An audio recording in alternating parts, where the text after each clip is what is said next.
A very good evening and welcome to the news live on Channel I. Hello, very good evening. I'm Nipuni Samarasekara. And I'm Faisal Bongzo. President Mahinda Rajapaksa has instructed officials to expeditiously complete construction work on the Galle-Mathura segment of the Southern Expressway. He has also given instructions to commence construction work on the Mathura to Hambantota segment of the expressway along with that. The President inspected the Pinnaduwa to Mathura Godagama sector of the expressway today. The new 4-lane expressway is 33 kilometers in length and the construction work is being carried out by the Shinpec Company of China at a cost of 19,000 million rupees. There are access roads at Imaduwa, Kokmaduwa and Godagama. The President has instructed officials to make arrangements to vest the expressway with the people early next year. The President also inspected the interchange points and walked in the areas of Ankokvela, Digoda, Horadugoda, Kokmaduwa and Udukava. The President also focused attention on the people's problems related to the construction of the expressway. He instructed officials to provide expeditious solutions to their problems. Ministers Nirmala Kotalavala, P.S. Senagamage, Dallas Alahaperuma, Governor of the Southern Province Mrs. Kumari Balasuriya, Chief Minister of the Southern Province Shan Vijayalal De Silva, the Deputy Speaker Chandam Virakkodi, Deputy Ministers Vijay Dahanayaka, Nishanta Muthuhettigama, Hemal Gunasekara and Sanat Jayasuriya, as well as parliamentarians Sajin Vaskunavardhana and Ramesh Pathirana, and the Chief of Presidential Staff Gamini Senrath accompanied the President on this inspection tour.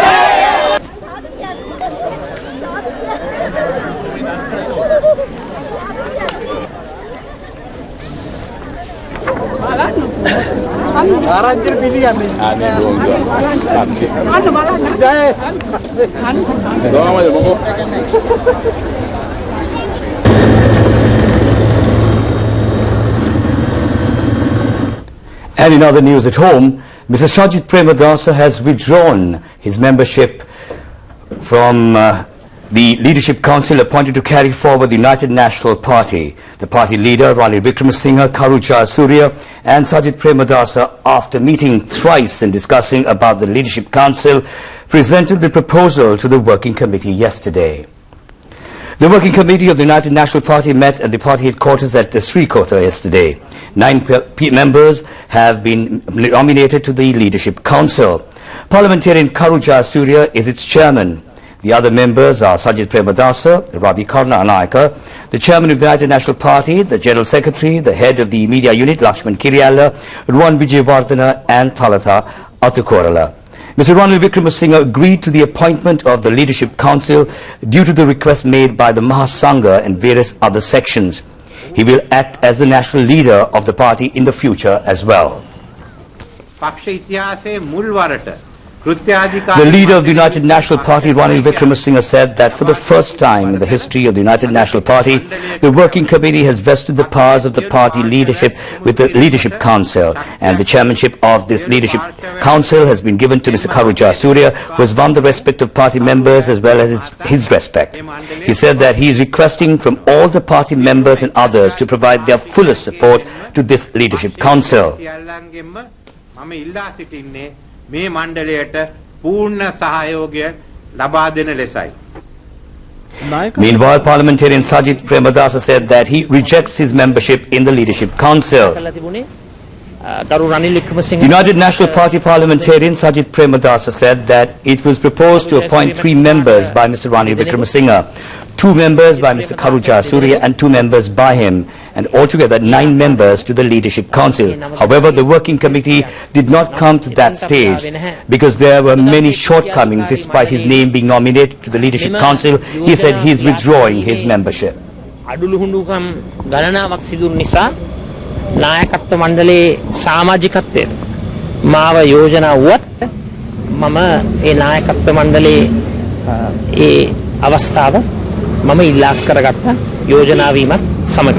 Addressing a media conference held at the United National Party headquarters, Srikota, Mr. Karu Jayasuriya said that the blessings of the Mahasangha have been received for the party's Leadership Council. The chairman of the UNP Leadership Council, Karu Jayasuriya, further said that he has taken this decision on behalf of the country. He said that 100% of all proposals cannot be implemented. He said that the members of the Mahasangha advised to appoint the Leadership Council, and Mr. Jayasuriya said that 12 out of the 14 members of the Mahasangha blessed them and for the Leadership Council. The Secretary General of the Commonwealth, Kamalesh Sharma, has rejected appeals for international human rights investigations on Sri Lanka. He has said that such investigations are not practical. Mr. Kamalesh Sharma participated in an interview with the BBC television service yesterday. The participation of heads of state in the Commonwealth Heads of Government meeting was also questioned at the interview. And the setting of the CHOGM is actually much bigger than simply an intergovernmental organization. There's the youth, the civil society, business, a cast of thousands which participates in it. Nonetheless, this thing is already, I mean, if you just look at what's trending on Twitter, that kind of thing, there's no question that this summit, as we build up to it, is being overshadowed by those allegations, which have been there for years, 4 years, of human rights atrocities. Well, as far as the Commonwealth is concerned, our strength is engagement in the field of democracy, rule of law, human rights, and strengthening of public institutions. We don't look away from the hard and difficult questions. For instance, reconciliation is something in which we did an event in which we invited all the experience of the Commonwealth to participate. We did an event in the Northern Province on reconciliation, and together with the Human Rights Commission, we have developed a human rights plan. The plan is all very well and good. You say engagement is the Commonwealth's way, but what have you got to show for it? You know, we've got a Chief Justice who's been sacked. You know that was, you've been told yourself that was illegal. You've got journalists and people critical of the government, they're disappearing, the so-called white vandalism. What have you actually got to show for all this engagement you talk about? As far as the Chief Justice incident is concerned, I made statements to the effect that this was not in keeping with the norms. And nothing happened. And we prepared a compendium, we prepared an analysis, we prepared recommendations, which are now with the consultative committee of the Parliament. We are one of the organizations that are really there working. So months after nothing has happened. That's the bottom line, isn't it? And more local news, the police said that the cause for the Punagala bus accident of Bandarawala has been high speeding and the negligence of the driver. 10 persons have died and 10 others have been injured from the accident. The bus travelling from Bandarawala to Punagala met with an accident around 6:30 p.m. yesterday. It has gone off the road and fallen into a precipice of about 450 feet. At the time of the accident, there had been about 30 persons in the bus. The injured have been admitted to the Viethalava Base Hospital, Bandarawala District Hospital and the Badulla General Hospital. This person said that he heard a sound similar to lightning, and also when he came out to find out, he heard a sound of a truck rolling down. And this person said he found some injured people. As a first step, he took the injured people to the main road and sent them to hospital. After that, the dead people were taken out. New housing units will be provided to all slum dwellers in the Colombo city with the aim of providing living in dignity and self-respect. This was stated by Secretary to the Ministry of Defence and Urban Development Gotabaya Rajapaksa at a media conference held in Colombo yesterday. The media conference was held as a precursor to the vesting of the Mihindu Senpura multi-storied housing complex in Demetagoda with the people. The Urban Development Authority launched the City Rejuvenation Scheme in the year 2010 with the objective of constructing 70,000 housing units. During the last 2 years, construction work of 14,780 housing units were commenced. These housing complexes are situated at Mayura Place, Demetagoda, Salamulla, 54th Estate, 66th Estate, Maligavatta and Urugudavatta. By the end of this year, 20,000 housing units are to be completed. Each housing unit is constructed at a cost of 7 million rupees. Each unit has a floor space of 450 square feet with 2 bedrooms. All infrastructure facilities will also be provided to these houses. The Mihindu Senpura multi-storied housing complex of Demetagoda has 500 housing units. These houses will be vested with the ownership of the people on the 18th of this month under the patronage of President Mahinda Rajapaksa. At the media conference held yesterday, Mr. Gotabaya Rajapaksa said that all nationalities, religious differences and party affiliations will not be taken into consideration in the distribution of these houses. You're watching the news live on Channel I, yet with news at home. The Joint Operation Headquarters informed that by road closures for the Commonwealth Heads of Government meeting, no obstruction will be caused to the day-to-day life of the people in the city of Colombo. Certain roads will be closed for a short period only during the times of travel by the heads of state. The main summit of the heads of state and other functions will be held at the Nilumpokana Mahinda Rajapaksa Performance Arts Theatre at the BMICH and at Water's Edge in Battaramulla. In addition to this, 2 more conferences will be held at the Hambantota International Conference Centre and at Hikkadua. The Chief of Defence Staff, General Jagat Jayasuriya, said that a wide security arrangement has been made to cover all these events. The program will be implemented under the advice and guidance of the Secretary to the Ministry of Defence and Urban Development, Gotabaya Rajapaksa. General Jayasuriya functions as the chairman of the committee responsible for issuing security IDs for Commonwealth conferences.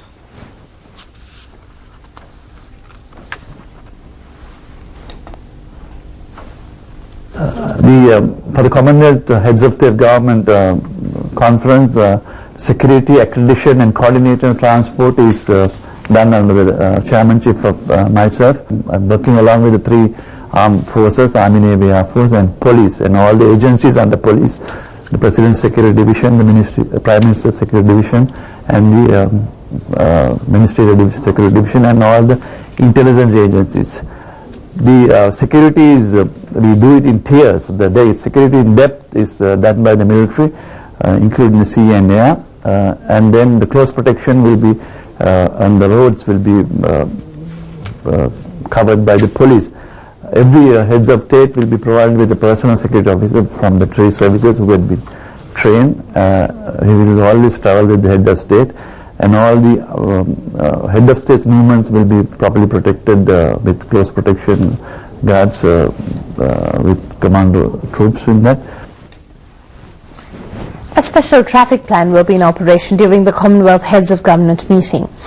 The police says that the roads used by the heads of states will be closed for half an hour for traffic before their travel.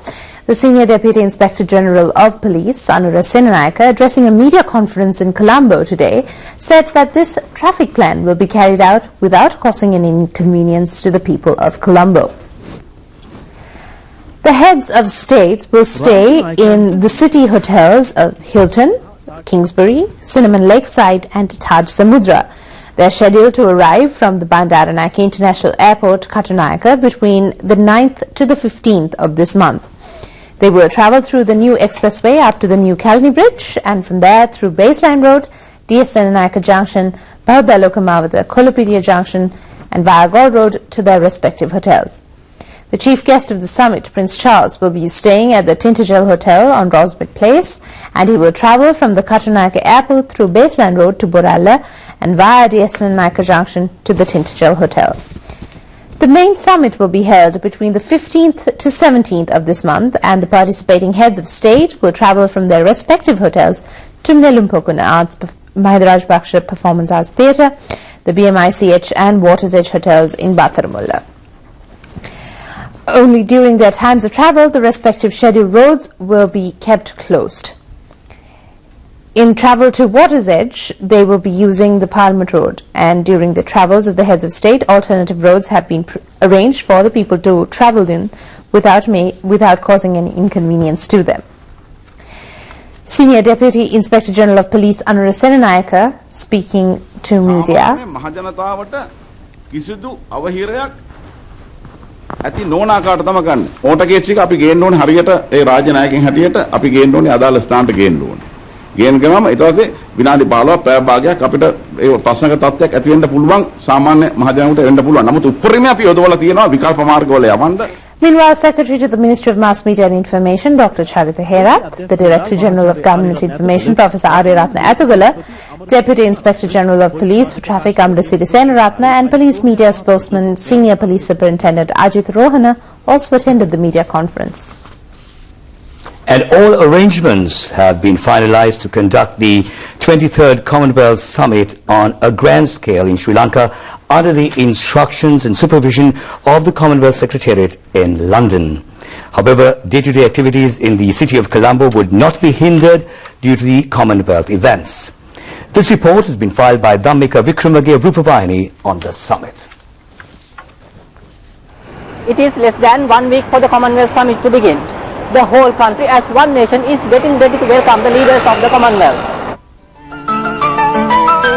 Activities of the CHOGM will begin November 10th with the opening ceremonies of the Commonwealth Youth Forum and the Commonwealth People's Forum taking place in Hambantota and Galle respectively. The opening ceremony of the Commonwealth Business Forum will follow on November 12 in Colombo. It will be held from November 12 to 14. The CHOGM 2013 opening ceremony will take place November 15 at the Nelumpokuna Mahinda Rajapaksa Theatre. Special traffic arrangements have been made during the summit. A large number of strike forces and police personnel have been deployed for that. I am now standing in front of the BMICH where the main summit of the CHOGM is to be taken place. The world leaders who will converge here will discuss various issues pertaining to the Commonwealth. And at the same time, they will have a better chance to see themselves the progress and the development that the Sri Lanka has achieved within a short period of time. I am Dhammika Wickremage of Rupavahini reporting from Colombo. We now move on to a look at our CHOGM country profile. Today, our focus is on Cyprus.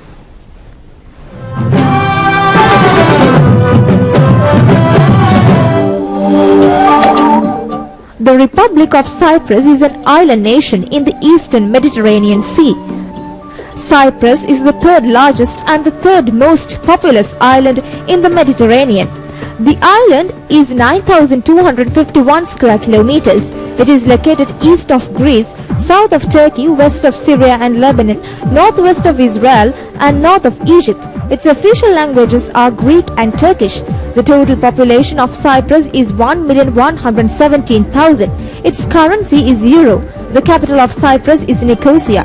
The country is divided into 6 districts: Nicosia, Famagusta, Kyrenia, Larnaca, Limassol and Paphos. Cyprus is a presidential republic headed by President Nikos Anastasiades. It is a member state of the European Union. An advanced high-income economy with a very high human development index, the Republic of Cyprus was a founding member of the non-aligned movement until it joined the European Union.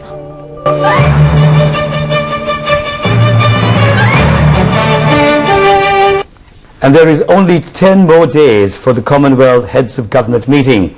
All arrangements have been made to hold the meeting very successfully. The Media Centre will start its functions on the 7th of this month. This is a report about the Media Centre.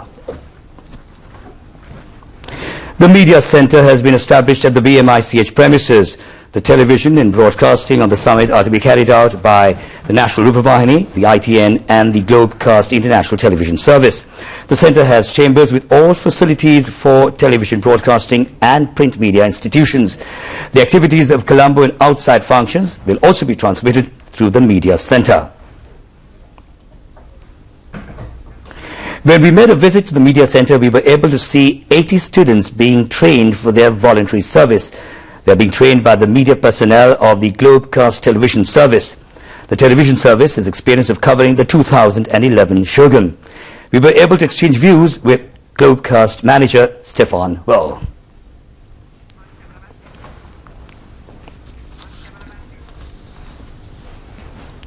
So we do all the arrivals of the heads of states live. We do the opening ceremony live from Nelumpokuna. I'm amazed at the work ethic in Sri Lanka. We've done media centres now in Africa, in Europe, in Australia. The Sri Lankans must be the hardest working people, and it's been an absolute pleasure working here. And I think it's going to be a fantastic event. You've got a beautiful country. Colombo's looking really nice with all the improvements that have been made. So I think it's going to be lovely. Looking forward to Monday.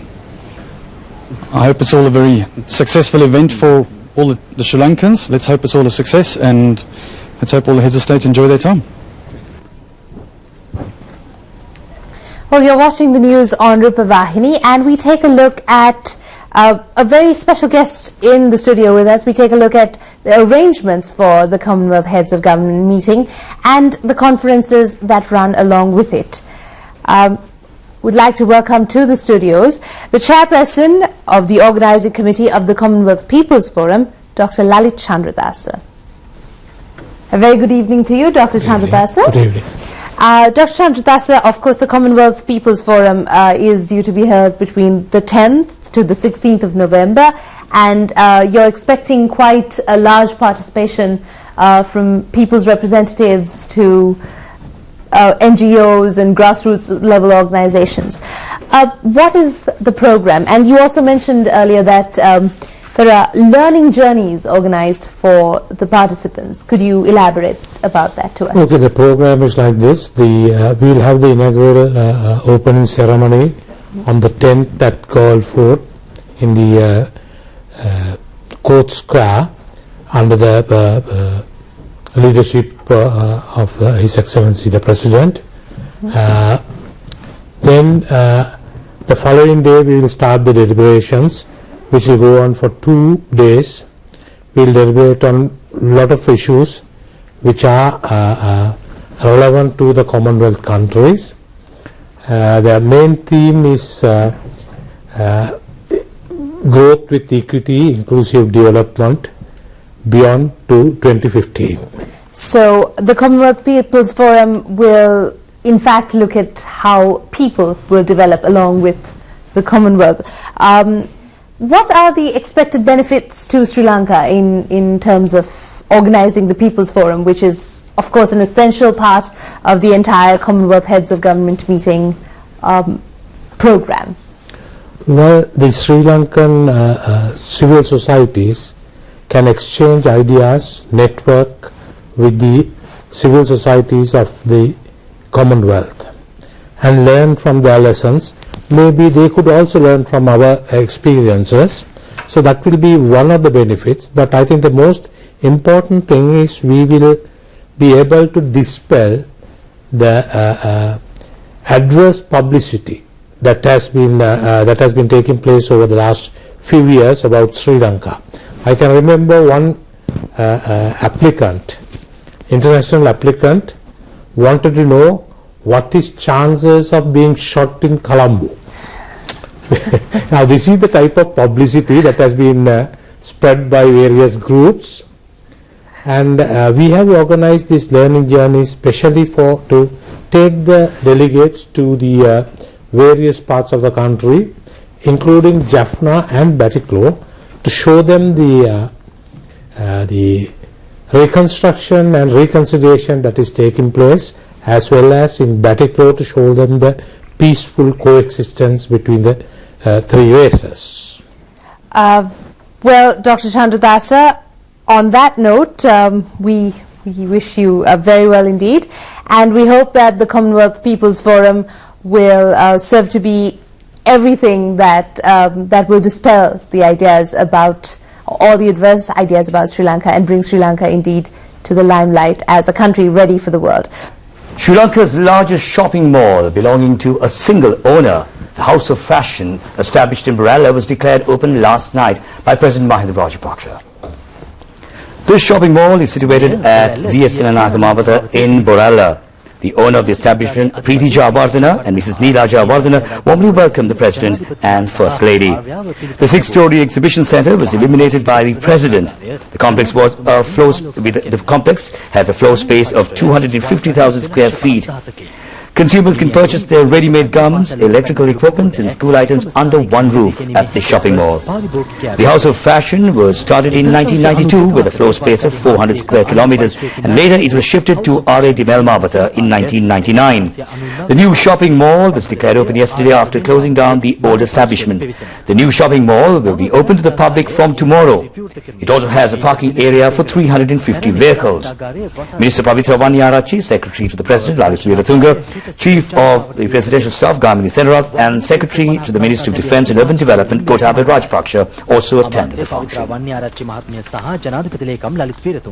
ජනාධිපති කාර්ය මණ්ඩල ප්‍රධානී ගාමිණී සෙනරත් රාජ්‍ය ආරක්ෂක හා නාගරික සංවර්ධන අමාත්‍යාංශයේ ලේකම් ගෝඨාභය රාජපක්ෂ යන මහතුරුද මේ අවස්ථාවට එක් වූහ. And the Katina Puja of the Polhengoda Sri Alan Mathiniya Rama Viharaya of Kidlapana was held early morning today. The all-night Pirit chanting was held yesterday. President Mahinda Rajapaksa, First Lady Madam Shiranti Rajapaksa and several ministers and parliamentarians attended the all-night Pirit chanting ceremony.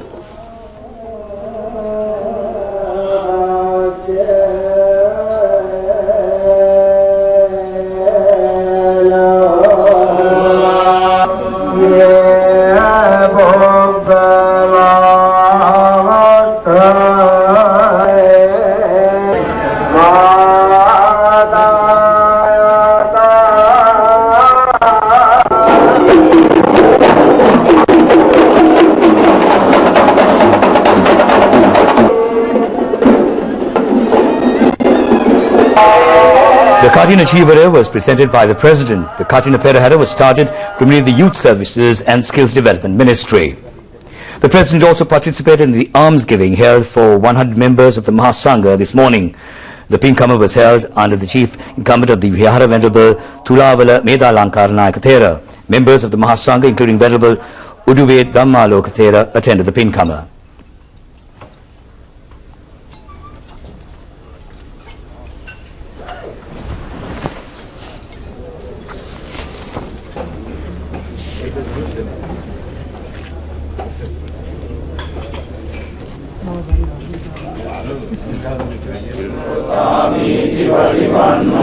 Meanwhile, the President provided the air tickets yesterday to the members of the Mahasangha proceeding to Singapore and Malaysia for the Chivara Puja function. The Chivara Puja Pinkama will be held to invoke blessings on the birthday of the President, his ascension to power, and for the Commonwealth Heads of Government meeting. It will be held under the aegis of the Karuna Organization of Singapore, Lanka Rama Vihara and Karuna Organization of Malaysia. The Deputy Minister of Social Services, Chandrasiri Suryarachi, and the Chief of Presidential Staff, Gamini Senarath, also attended the function. Meanwhile, the Hambantota International Conference Hall and the surrounding areas have been prepared for holding the Commonwealth Youth Conference, which will be held from the 10th to the 14th of this month.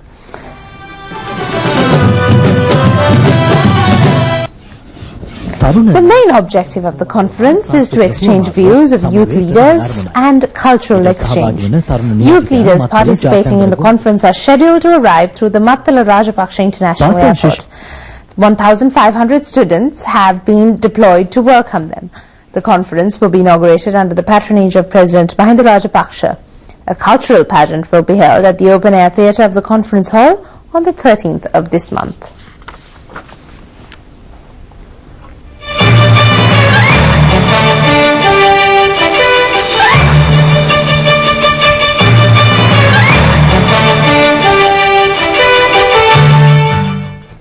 Meanwhile, foreign representatives of the Commonwealth Youth Forum, in a special interview with National Rupavahini, say that Sri Lanka is a peaceful and developed country and that they are inviting youth from other countries to also visit and view the development that has been achieved by Sri Lanka.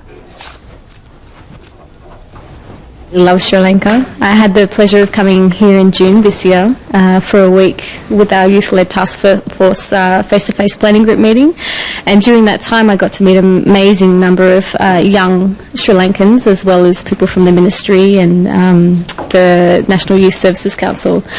I think the country is fantastic. It's got a lot to offer, and I just wish that everybody had the chance to come and see Sri Lanka for themselves. I'd like to mention the progress that Sri Lanka is making in regards to its booming economy, and also in regards to the Colombo Highway that's recently been installed. I think that's a massive improvement, and obviously it makes things a lot easier for people and for just general development.